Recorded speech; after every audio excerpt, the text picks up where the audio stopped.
ಈಗ ನಮ್ಮ ಜೊತೆಗೆ ಮಾತನಾಡೋದಕ್ಕೆ ಹಿರಿಯ ಪತ್ರಕರ್ತರು ಜೊತೆಗೆ ಯಕ್ಷಗಾನ ಕಲಾವಿದರು ಆಗಿರುವಂತಹ ಜಿತೇಂದ್ರ ಕುಂದೇಶ್ವರ್ ಅವರು ನಮ್ಮ ಜೊತೆಗೆ ಸಂಪರ್ಕಕ್ಕೆ ಬಂದಿದ್ದಾರೆ. ಜಿತೇಂದ್ರ ಕುಂದೇಶ್ವರ್ ಅವರೇ ನಮಸ್ತೆ. ನಮಸ್ಕಾರ. ನಮಸ್ಕಾರ.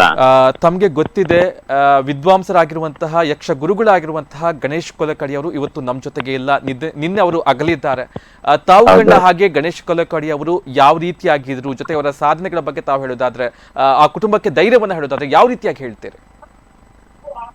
ಯಾಕೆ ಯಾವ ಯಕ್ಷಗಾನ ಲೋಕದಲ್ಲಿ ವರ್ತಮಾನ ಕಾಲದಲ್ಲಿ ಒಬ್ಬ ಛಾಂದಸ ನಿಜ ಅಥವಾ ಯಕ್ಷಲೋಕದ ಅನರ್ಘ್ಯ ರತ್ನ ವಿದ್ವಾಂಸ, ಖಂಡಿತ ಪ್ರಸಂಗಕರ್ತ, 60ಕ್ಕೂ ಹೆಚ್ಚು ಏನು ಯಕ್ಷಗಾನ ಪ್ರಸಂಗವನ್ನು ಮಾಡಿದವರು, ಮತ್ತೆ ಛಂದಸ್ಸಿನಲ್ಲಿ ಒಂದು ಒಳ್ಳೆ ಹಿಡಿತ ಇದ್ದಂತ.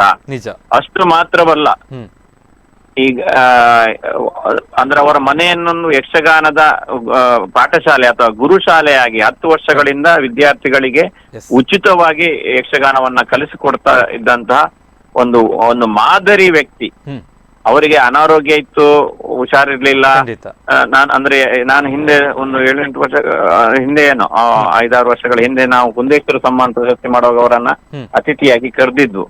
ಆವಾಗ ಅವ್ರಿಗೆ ಹುಷಾರಿರ್ಲಿಲ್ಲ ಅಂತ ಗೊತ್ತಿತ್ತು. ಅಂದ್ರೆ ಅವರಿಗೆ ಒಂದು ಸಮಸ್ಯೆ, ಆರೋಗ್ಯ ಸಮಸ್ಯೆ ತೀವ್ರದ್ದು ಕಾಡ್ತಾ ಇದೆ ಅಂತ. ಅಂದ್ರೆ ಸಾಧಾರಣ 1 ದಶಕದವರೆಗೂ ಮೋಸ್ಟ್ಲಿ ಆ ಒಂದು ಸಿಂಪ್ಟಮ್ಸ್ ಗಳು, ಸಮಸ್ಯೆ, ಆರೋಗ್ಯ ಸಮಸ್ಯೆಗಳು ಇದ್ರೂ ಕೂಡ ಸತತವಾಗಿ ತಮ್ಮಲ್ಲಿರುವಂತಹ ಯಕ್ಷಗಾನದ ಪಾಂಡಿತ್ಯ, ಕೌಶಲ, ಪ್ರತಿಭೆ ಏನು ಉಂಟು ಅದನ್ನೆಲ್ಲ ಈ ಸಮಾಜಕ್ಕೋಸ್ಕರ ಕೊಟ್ರು. ಯಕ್ಷಗಾನ ಪ್ರಸಂಗಗಳನ್ನು ಮಾಡಿದ್ರು, ವಿದ್ಯಾರ್ಥಿಗಳಿಗೆ ಯಕ್ಷಗಾನವನ್ನ ತಮ್ಮ ವಿದ್ಯೆಯನ್ನ ಬೋಧಿಸಿದ್ರು. ಅಂದ್ರೆ ಅವರು ಹೋದ್ರು ಕೂಡ ಅವರು ಹಾಕಿಕೊಟ್ಟಂತಹ ಈ ಒಂದು ಶಿಷ್ಯ ಪರಂಪರೆ ಇದೆ. ಅವರು ಕೊಟ್ಟಂತಹ ಪ್ರಸಂಗಗಳು ಜೀವಂತವಾಗಿರ್ತವೆ. ಅವರ ಶಿಷ್ಯರುಗಳು ಮೂಲಕ ಅವರ ಒಂದು ಸಾಧನೆಯನ್ನ, ನಾವು ಗೌರವವನ್ನು ಕೂಡ ಕೊಡ್ಬಹುದು. ಅಂದ್ರೆ ಯಕ್ಷಗಾನದಲ್ಲಿ ಎಲ್ಲ ಸ್ವಪ್ರಚಾರ, ಅಭಿಮಾನಿ ಬಳಗವನ್ನೇ ಹೆಚ್ಚಾಗಿ ಒಂದು ಇತ್ತೀಚಿನ ಸೋಷಿಯಲ್ ಮೀಡಿಯಾ ಬಂದ ಬಳಕ ಟ್ರೆಂಡ್ಗಳು ಹೆಚ್ಚಾಗುತ್ತಿರುವಂತ ಹೊತ್ತಿನಲ್ಲಿ ಗಣೇಶ್ ಕೊಲೆಕಾಡಿ ಅವರು ಒಂದು ಅಪ್ಪಟ ಯಕ್ಷಗಾನ ಕಲಾವಿದರಾಗಿ, ಯಕ್ಷಗಾನ ವಿದ್ವಾಂಸರಾಗಿ, ವಿಮರ್ಶಕರಾಗಿ, ಗುರುಗಳಾಗಿ, ತಾಳಮದ್ದಲೆ ಅರ್ಥಗಾರಿಗಳಾಗಿ ಒಂದು ಒಂದು ಒಂದು ದೊಡ್ಡದಾದಂತಹ ಸಾಧನೆ ಮಾಡಿದ್ದಾರೆ. ಅಂತವ್ರು ಬಹಳ ವಿರಳಾತಿ ವಿರಳ. ಯಕ್ಷಗಾನ ಛಂದಸ್ ಅಂದ್ರೆ ಶ್ರೀಮಂತರು ನಾರಾಯಣ ಶೆಟ್ಟರ ಒಂದು ಅಪ್ಪಟ ಶಿಷ್ಯ, 100ಕ್ಕೆ 100 ಇವರನ್ನು ಒಪ್ಪಿದ್ದಾರೆ. ಅಂತಹ ಗಣೇಶ್ ಕೊಲಕಾಡಿಯವರು ಒಂದು ದೊಡ್ಡ ಒಂದು ಗ್ರಂಥ ಭಂಡಾರ ಇದ್ದಾಗೆ, ಲೈಬ್ರರಿ. ಸೊ ಅವರನ್ನ ಕಳೆದುಕೊಂಡ್ರೂ ಕೂಡ ಅವರ ಅವರು ಬಿಟ್ಟು ಆಸ್ತಿ ಯಕ್ಷಗಾನಕ್ಕೆ ಬಹಳಷ್ಟಿದೆ. ಸಾಹಿತ್ಯಗಳನ್ನುವಂಥದ್ದು ನಮ್ಮ ಜೊತೆಗೆ ನಿರಂತರವಾಗಿ, ಸಾಹಿತ್ಯ, ಆಸ್ತಿ, ಸಂಪತ್ತು. ಕೇವಲ 54 ವರ್ಷ ಅವರಿಗೆ ಬಹುಬೇಗ ಕಲಾವಿದರನ್ನ, ಕಲಾ ಸೇವೆಯನ್ನ ಬಿಟ್ಟು ಆಗಲಿದ್ರು ಅಂತ ಅನಿಸ್ತಾ ಇಲ್ವಾ ಜಿತೇಂದ್ರ ಕುಂದೇಶ್ವರ್ ಅವರ? ಯಕ್ಷಗಾನ ಹೌದು. ಈ ಬೇರೆಲ್ಲಾ ವಿಷಯಗಳನ್ನ ನೋಡಿದ್ರೆ, ರಾಜಕಾರಣ ಇತ್ಯಾದಿ ವಿಷಯಗಳಿದ್ರೆ 54 ವರ್ಷ ಅಂದ್ರೆ ಯುವ ಅಂತ ಹೇಳ್ತಾರೆ. ಖಂಡಿತ. ಮತ್ತೆ ಇವರು ಸಾಧಾರಣ 1 ದಶಕದಿಂದಲೂ ಅವರಿಗೆ ಸಮಸ್ಯೆಗಳಿತ್ತು ಇದರದ್ದು, ಈ ರೀತಿ ಅನಾರೋಗ್ಯ. ಆ ಸಂದರ್ಭದಲ್ಲೂ ಕೂಡ ಅವರು ಅಂದ್ರೆ ಮನೋಸ್ಥೈರ್ಯ ಕುಂದುತ್ತದೆ. ತಲೆನೋವಾದ್ರೆ ಸಾಕು, ಯಾವ್ದು ರಗಳೆ ಬೇಡ, ಏನು ಬೇಡ ಅಂತ ಹೇಳಿದ್ರೆ. ಆದ್ರೆ ಅದಕ್ಕಿಂತ ದೊಡ್ಡದಾದಂತಹ ಕಿಡ್ನಿ ಸಮಸ್ಯೆ, ಅಂದ್ರೆ ಇದರಿಂದ ಬಳಲ್ತಾ ಇದ್ದ ಅವರು, ಅದು ಬಹಳ ಕಷ್ಟ ಅದನ್ನ ಗೆಲ್ಲುವುದು. ಬಹುಶಃ ಅವರ ಒಂದು ಆತ್ಮಸ್ಥೈರ್ಯ ಅನ್ನುವಂಥದ್ದು ಅವರನ್ನ ಆತ್ಮಸ್ಥೈರ್ಯ ದಿಟ್ಟವಾಗಿತ್ತು. ಅವರು ಯಾವತ್ತೂ ಕೂಡ ಬಿಟ್ಟುಕೊಡ್ಲಿಲ್ಲ ಅಂತ ತನ್ನ ಕಲಾ ಸೇವೆ ಅಥವಾ ಶಿಷ್ಯ ಪರಂಪರೆಗೆ ಹೇಳೋ. ಅಂದ್ರೆ ಇಂಥವರು ಬಹಳ ಗ್ರೇಟ್. ಅದರೊಂದಿಗೆ ಹೋರಾಡಿ ತಮ್ಮ ದೇಹದಲ್ಲಿ ಅಷ್ಟೊಂದು ನೋವುಗಳನ್ನ ಇಟ್ಟುಕೊಂಡಿದ್ರು ಕೂಡ ತಾವು ಶಿಷ್ಯರಿಗೆ ಪಾಠ ಹೇಳುವಂತದ್ದು, ಪ್ರಸಂಗ ಬರೆಯುವಂತದ್ದು, ಛಂದಸ್ಸಿನ ಕೆಲಸ, ತಾಳಮದ್ದಲೆ ಅಂದ್ರೆ ಅರ್ಥಧಾರಿಗಳು, ಇದನ್ನೆಲ್ಲವನ್ನು ಅವರು ಬಿಡದೆ ಒಂದು ಮಾದರಿಯಾಗಿದ್ದಾರೆ. ಇವರಿಗೆ ಅಂದ್ರೆ ಇಂತಹ ಕಷ್ಟ ಸಂದರ್ಭದಲ್ಲಿ ಅವರಿಗೆ ತುಂಬಾ ಜನ ಹೆಲ್ಪ್ ಮಾಡಿದ್ದಾರೆ. ಯಕ್ಷಧ್ರುವ ಪಟ್ಲ ಫೌಂಡೇಶನ್ ಇಂದ ಅವರಿಗೆ ಪ್ರತಿ ತಿಂಗಳು ನೆರವು ಬರ್ತಾ ಇತ್ತು ಅಂತ ಹೇಳ್ತಾ ಇದ್ರು. ಅಂದ್ರೆ ಅಂತಹ ಒಂದು ದೊಡ್ಡ ವಿದ್ವಾಂಸರನ್ನ, ದೊಡ್ಡ ಆಸ್ತಿ ನಮ್ಮ ಯಕ್ಷಗಾನದ, ಅದನ್ನ ಕಾಪಿಡ್ಲಿಕ್ಕೂ ಕೂಡ ಒಂದು ಕಡೆಯಲ್ಲಿ, ಇನ್ನೊಂದು ಕಡೆಯಲ್ಲಿ ಪ್ರಯತ್ನ ಆಗಿದೆ ಅಂತ ಒಂದು ಹೆಮ್ಮೆ ಕೂಡ ಇದೆ. ಅಂದ್ರೆ ಅದೇ ರೀತಿ ಒಂದು ನೋವು ಕೂಡ ಇದೆ, ಇಂತಹ ಒಂದು ಅನರ್ಘ್ಯರತ್ವವನ್ನ ಕಳೆದುಕೊಂಡಿದೆ ಎನ್ನುವ ವಿಚಾರಕ್ಕಾಗಿ. ಖಂಡಿತ. ಈಗ ಮತ್ತೊಂದು ಬೇಸದ ವಿಚಾರ ಅಂತ ಹೇಳಿದ್ರೆ, ಗಣೇಶ್ ಕೊಲಕಾಡಿ ಅವರು ತಾಯಿಯ ಜೊತೆಗೆ ಮುಲ್ಕಿಯ ಮನೆಯಲ್ಲಿ ಇದ್ರು ಅನ್ನುವಂಥದ್ದು.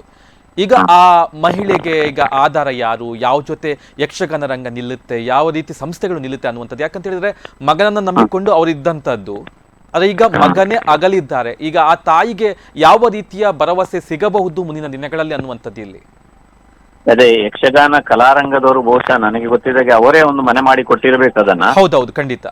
ಹಾಗೆ ಅಂದ್ರೆ ಆ ಯಕ್ಷಗಾನ ಕಲಾರಂಗದವರು ಮಾತ್ರ ಅಲ್ಲ, ಯಕ್ಷಗಾನ ಕಲಾಭಿಮಾನಿಗಳು ಕೂಡ ಈ ನಿಟ್ಟಿನಲ್ಲಿ ಖಂಡಿತ ಏನಾದ್ರೂ ಸಹಾಯವನ್ನ ಮಾಡಬಹುದು. ಯಕ್ಷಧ್ರುವ ಭಟ್ಲ ಫೌಂಡೇಶನ್, ಯಕ್ಷಗಾನ ಕಲಾರಂಗ ಅಂತ ಎರಡು ಉಡುಪಿ ಮತ್ತು ದಕ್ಷಿಣ ಕನ್ನಡ ಜಿಲ್ಲೆಯಲ್ಲಿ ಒಂದು ಯಕ್ಷಗಾನ ಕಲಾವಿದರಿಗೆ ಧೀಶಕ್ತಿಯಾಗಿ ಬೆಂಬಲ ಶಕ್ತಿಯಾಗಿ ಇದೆ. ಅದರ ಜೊತೆಗೆ ಯಕ್ಷಗಾನ ಪ್ರೋತ್ಸಾಹಕರು, ತೆರೆಮರೆಯಲ್ಲಿ ಬೆಂಬಲ ಮಾಡುವವರು ತುಂಬಾ ಜನ ಇದ್ದಾರೆ.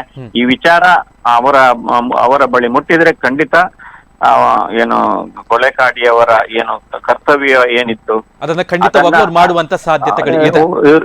ಉಳಿದ ಕಲಾಭಿಮಾನಿಗಳು, ಕೊಲೆಕಾಡಿಯವರ ಅಭಿಮಾನಿಗಳು, ಯಕ್ಷಗಾನ ಅಭಿಮಾನಿಗಳು ಅದನ್ನ ಪೂರ್ತಿ ಮಾಡುವ ಒಂದು ವಿಶ್ವಾಸ ಇದೆ. ಎಸ್, ಖಂಡಿತ ಖಂಡಿತ. ಜಿತೇಂದ್ರ ಕುಂದೇಶ್ವರ್ ಅವರೇ, ಇಷ್ಟೊತ್ತು ಸೂಕ್ತ ನ್ಯೂಸ್ ಜೊತೆಗೆ ಮಾತನಾಡೋದಕ್ಕೆ ಧನ್ಯವಾದಗಳು.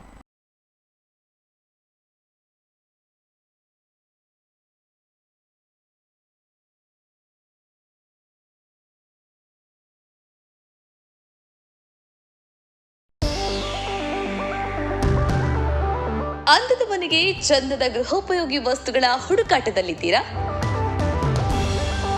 ನಿಮ್ಮ ಕೈಯಲ್ಲಿರೋ ಬಜೆಟ್ಗೆ ಒಳ್ಳೆ ಕ್ವಾಲಿಟಿ ವಸ್ತುಗಳು ಎಲ್ಲಿ ಸಿಗುತ್ತೆ ಅಂತ ಯೋಚನೆ ಮಾಡ್ತಾ ಇದ್ದೀರಾ? ಎಸ್, ನಿಮ್ಮೆಲ್ಲ ಕನಸುಗಳು ನನಸಾಗೋದು ಸೌತಡ್ಕ ಫರ್ನಿಚರ್ಸ್ ನಲ್ಲಿ ಮಾತ್ರ.